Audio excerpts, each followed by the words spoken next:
I had just turned 31. Nothing extravagant, just a quiet dinner party I had organized at a local rooftop venue. It was an intimate gathering with close friends, a few coworkers and some cousins. I'd been planning it for weeks, not because I needed a grand celebration, but because for once, everything in my life felt steady. I had a solid job, good health, and a woman by my side who I really believed had my back. Her name was Mara. We'd been together for about a year and a half. She was smart, beautiful, and had this understated charm about her. She never tried to steal the spotlight, but somehow, she always managed to capture it. She had even helped me organize the party and suggested the venue, which made me feel like she cared. The night started off perfectly.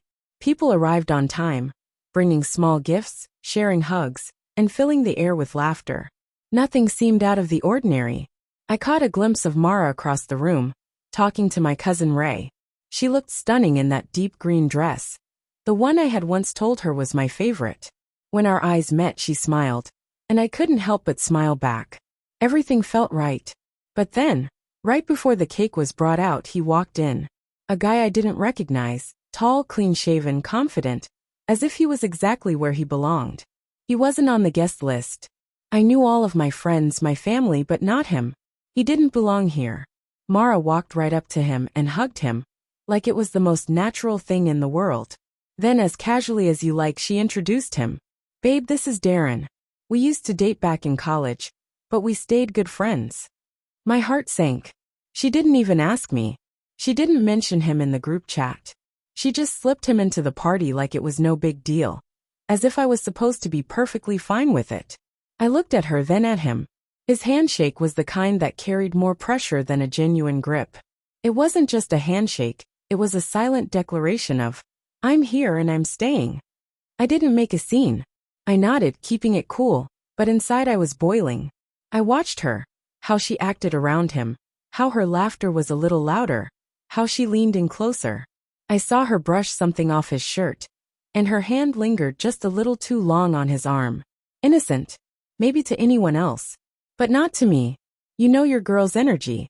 That wasn't how she acted with any of my friends. So I played it calm. I walked over to my cousin Ray. "Hey, help me move the cake out to the open deck. I want everyone to have a good view."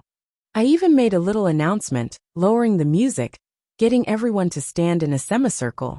I wanted eyes on me, on us, when the cake came out. I stood up, cleared my throat, and said, "Before we cut the cake, I just want to thank someone who made a surprise appearance tonight. Someone special to our guest of honor." I gestured toward Darren.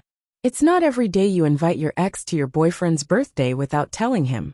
So really thank you, Darren, for reminding me what loyalty doesn't look like." There was a moment of stunned silence. A few of the guys caught on and chuckled awkwardly. I wasn't yelling. I wasn't angry. I was calm, but I was clear. Mara's eyes widened. She tried to grab my hand. "Babe, don't do this here." But I gently pulled my hand away. "Do what?" "Acknowledge the man you used to sleep with, who you decided to bring into my birthday without a word." I turned to the crowd. "Raise your hand if your girl ever pulled something like this." A few people shifted, and one guy laughed nervously. Darren started to back off, but I wasn't done. "Nah, don't leave now, bro," I said.